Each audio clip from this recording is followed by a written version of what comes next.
Exercise number 6.2 question number 1। Question number 1 बेटा question जो है वो आपके डेफिनेशन पे है, बुक पे देखिए तो वहाँ पर लिखा हुआ है what do you mean by measure of central tendency. Page number 118 पर इसकी डेफिनेशन लिखी हुई है। आप अपनी बुक्स ओपन कीजिए, पहले उसका जनरल पढ़ लेते हैं फिर डेफिनेशन की तरफ जाएंगे। वहाँ लिखा हुआ है the purpose of frequency distribution and the graphical techniques is to view and summarise and understand different aspect of data in a simple manner. हमने जहाँ पर पीछे भी अपनी जो डिस्ट्रीब्यूशन की है, फ्रीक्वेंसी डिस्ट्रीब्यूशन की, तो हमने वहाँ पर डाटा को एक सिंपल मैनर में रिप्रेजेंट करने का मेथड सीखा। ठीक है, तो इसमें उन्होंने कहा हुआ है कि but we are also interested to find the representative of the data under the study.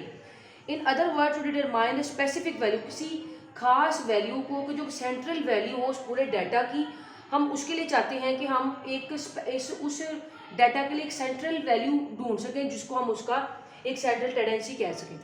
तो उसके लिए ये डेफिनेशन है जो आप बुक से देखें, यहाँ पर लिखी हुई द मेजर और टेक्निक दैट आर यूज्ड, एक ऐसी टेक्निक जो हम इस्तेमाल करते हैं to determine the central value of the data, कि डाटा की सेंट्रल वैल्यू को फाइंड करने के लिए जो टेक्निक इस्तेमाल की जाती है उसको हम कहते हैं कि मेजर ऑफ सेंट्रल टेंडेंसी। ये डेफिनेशन नंबर 1। आगे जो क्वेश्चन नंबर 2 दे रहा है वो बता रहा है कि डिफाइन करें अरिथमेटिक मीन को, ज्योमेट्रिक मीन को, हार्मोनिक मीन को, मोड को और मीडियन को। आज हमने अपने अरिथमेटिक मीन की तरफ रहना है। उसके कुछ जो फॉर्मूलाज हैं मैं आपको सारे लिखवाऊंगी, आपने वो नोट डाउन करके एक बार याद कर लेने हैं। जब हम इनके क्वेश्चन करते जाएंगे आप ये पेज ओपन किया करेंगे और इस क्वेश्चन के फार्मूले जब देखेंगे तो ये जो आपका मैंने एक टेबल बना दी है बहुत आपको मदद देगा। तो अरिथमेटिक मीन, इसको एक्स बार से रिप्रेजेंट करते हैं। इसमें सबसे पहले हम डाटा पढ़ लेते हैं। अरिथमेटिक मीन से भी पहले डाटा होता है। हम किसी इन्फॉर्मेशन को जब अपने पेज पर लिखते हैं तो हम उसको कहते हैं वो डाटा है। डाटा एक साथ हमने इकट्ठा करना है। मैं कहूँगा मैंने 10th क्लास के स्टूडेंट्स के मैथ के टेस्ट का डाटा इकट्ठा करना है, मतलब उनके नंबर्स इकट्ठे करने में वो डाटा होगा। ठीक है, अब डाटा दो तरह का हो सकता है। हमारे पास जो इन्फॉर्मेशन होती है वो दो तरह की होती है। एक होती है अनग्रुप डाटा और एक होती है ग्रुप डाटा। अनग्रुप डाटा का मतलब होता है प्राइमरी डाटा, कि अभी मैंने डाटा लिया है, मैंने उसको अरेंज नहीं किया तो मैं कहूँगी कि वो अभी हमारे पास किसी स्पेसिफिक फॉर्म में नहीं है, मैं उसको कहूँगी वो अनग्रुप डाटा है। और ये कि मैंने उसको स्पेसिफिक अरेंज कर लिया है, अरेंज करने के बाद जो वो डाटा होगा वो सेकेंडरी डाटा होगा, उसका नेम हम ग्रुप डाटा देंगे।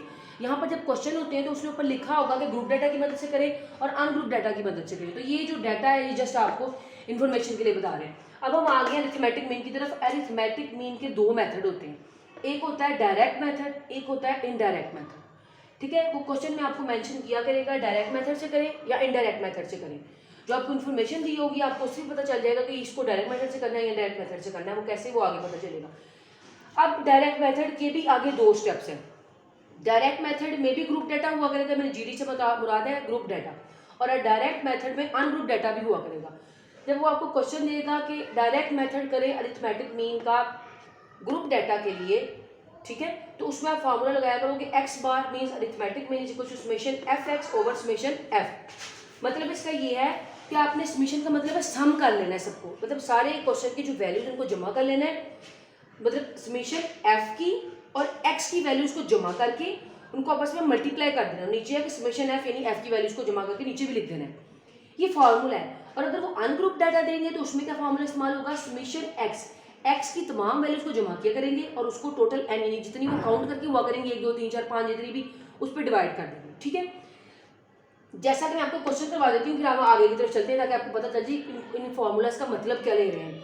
क्वेश्चन 3 का पहला पार्ट वो बता रहा है कि ये डाटा दिया हुआ है, ठीक है, ये अनग्रुप डाटा है, मतलब सिंपल डाटा दिया है। उसने बताया भी है कि अनग्रुप डाटा दिया हुआ मैंने, और उसने कहा है कि इसको आप लोग करें। अगर हम क्वेश्चन देखें, ओपन कर ले ठहरे,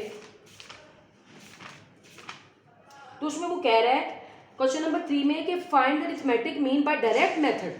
डायरेक्ट मेथड अब हमें बदल गई, जो डायरेक्ट मेथड था इसमें ये अनग्रुप डाटा से सॉल्व, क्योंकि अनग्रुप डाटा दिया हुआ सिर्फ एक्स हमें मालूम है। इसमें अनग्रुप डाटा का मतलब हुआ करेगा कि सिर्फ एक्स की वैल्यू दिया करेगी हमें, और वो अगर हमें खुद ही पता चल जाएगा, उसने ये नहीं बताना कि ग्रुप डाटा या अनग्रुप डाटा है, उसने बस ये बताना है। वो हमें ये देख के पता चलेगा कि सिर्फ एक्स गिवन होगा तो हम कहेंगे अनग्रुप डाटा। अगर हमारे पास एफ भी गिवन होगी, फ्रीक्वेंसी भी टेबल बनाया होगा, उसमें एक साइड पे एक्स दिए होंगे एक साइड पे एफ दिए होंगे, हम कहेंगे वो ग्रुप डाटा पे ये वाला फार्मूला लगेगा। अब इसमें ये वाला फार्मूला यूज होना है, उसने अरिथमेटिक फाइंड करने को कह दिया हमें। हमने क्या किया, पहले एक्स लिखा अरेंज फॉर्म में, पहले था हमने लिख लिया। हमने कहा समेशन एक्स क्या होगा, समेशन का मतलब इनको सम करके कैसे लिखे, हमने सब में प्लस प्लस डाल के उसको सम कर लिया। अब अरिथमेटिक मीन निकाल लेते हैं। उसका मतलब है कि एक्स बार क्या है, summation x over n. Summation x हमने निकाला है 196 और एन का मतलब इनको काउंट करें 1 2 3 4 5 6 7 8, ठीक है, ये 8 थी, 8 में हमने डिवाइड कर दिया और ये उसका आंसर आ गया। ये था कि दोनों फार्मूलाज थे डायरेक्ट मेथड के। अब आ गया इनडायरेक्ट मेथड, वो मेंशन करेगा कि इनडायरेक्ट मेथड से क्वेश्चन सॉल्व करके दिखाएं। इनडायरेक्ट मेथड के भी दो स्टेप होते हैं, एक शॉर्टकट मेथड, एक कोडिंग मेथड, हम इसको लेकर चलेंगे। शॉर्टकट मेथड भी दो तरह का होता है, ग्रुप डाटा, अनग्रुप डाटा। इसमें आपको वो क्वेश्चन देगा, क्वेश्चन में वो आपको दिया करेगा जी फ्रीक्वेंसी दिया करेगा, एक्स दिया करेगा और आपको डी जो है फाइंड करना होगा, ठीक है। वो ऐसा क्वेश्चन आपको देगा जिसमें आपको पता चल जाएगा, जब आप आगे क्वेश्चन करेंगे तो आपको मजीद पता चलेगा। तो उसमें जो है वो अरिथमेटिक मीन का ये फार्मूला होगा कि A plus summation f d over summation f. जो डी हुआ करेगा वो आप एक्स माइनस ए निकाल लिया करोगे कि एक्स की वैल्यू लोगे, उसमें से ए माइनस करते रहा करोगे हर स्टेप में तो आपके पास डी निकल आएगा। ए जो है उसमें अपने पास सपोज किया करेंगे वैल्यू किसी भी सेंट्रल डाटा को लेकर। इस तरह से अनग्रुप डाटा के लिए सिर्फ ये होगा।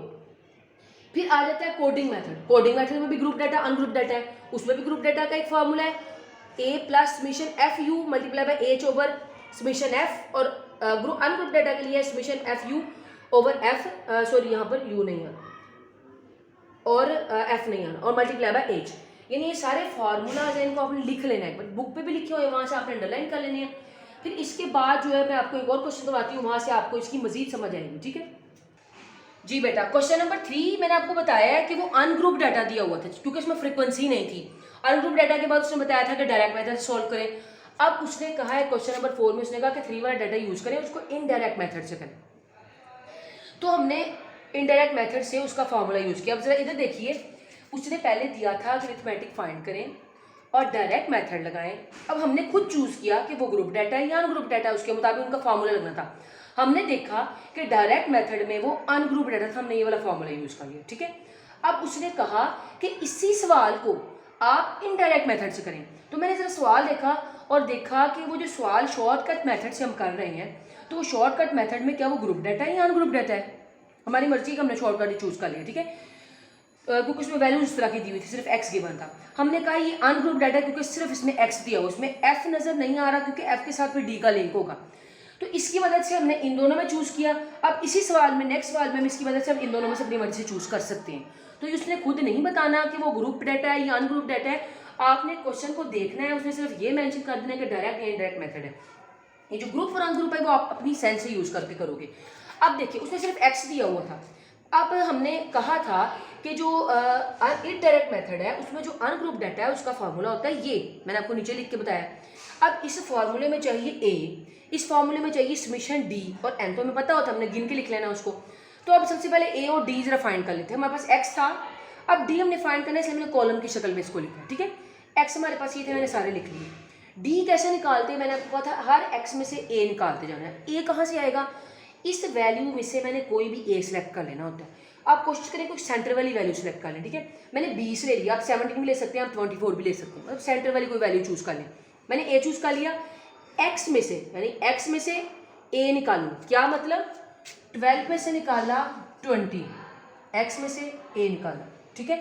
फिर दूसरे में से क्या है, एक्स क्या है इसमें 14 माइनस ए क्या है 20। हर स्टेप में ये करते गए और ये आंसर आते गए।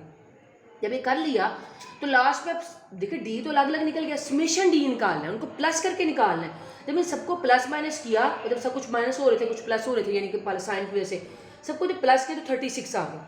इसका मतलब मेरे पास ए भी आ गया, मेरे पास डी भी आ गया, समेशन डी भी आ गया। उन्होंने कहा था इनडायरेक्ट मेथड से अनग्रुप डाटा को सॉल्व करें, हमने ये फॉर्मूला लगाया, इसकी जगह इसकी वैल्यू लगाई, एन इनको काउंट करके लिख लिया, आपको पता है 8 थे, 8 लिख लिए, 20 हमने लिया हुआ था ए, जब इसको सॉल्व किया तो हमारे पास अरिथमेटिक में निकल गया। 3 में भी अरिथमेटिक निकाला था और 4 में भी अरिथमेटिक निकाल रहे हैं, उसमें ग्रुप डाटा था, इसमें जो है वो इस अनग्रुप डाटा था, सॉरी इसमें भी अनग्रुप डाटा है, उसमें डायरेक्ट मेथड था, इसमें इनडायरेक्ट मेथड है। बस इस बात का ख्याल रखना है, इसकी भी 2 जो है वो स्टेप्स हैं, 2 उन्होंने क्वेश्चन दिए हुए हैं पार्ट्स, 3 के भी 2 पार्ट्स दिए हैं, आपने दोनों कर लेने हैं। और जो इसकी अरिथमेटिक की डेफिनेशन है ना मेन, वो आपको पेज नंबर 118 में मिल जाएगी। उन्होंने कहा है कि आप देखिए इसमें सम लेते हैं, वैल्यूज का सम लेते हैं, तो जो डेफिनेशन है वो आपने पेज नंबर 18 से जो उसकी कर लेनी है, आपने सम वाली डेफिनेशन वहाँ से देख के कर लेनी है। मैंने आपको इसकी पूरी डिटेल बता दी स्ट्रक्चर बना के। तो क्वेश्चन नंबर 4 तक हमारा जो आज फ्राइडे तक कंप्लीट हो गया इंशाल्लाह। जो 6.2 को हम वाइंड अप करेंगे वो अपने नेक्स्ट वीक में करेंगे।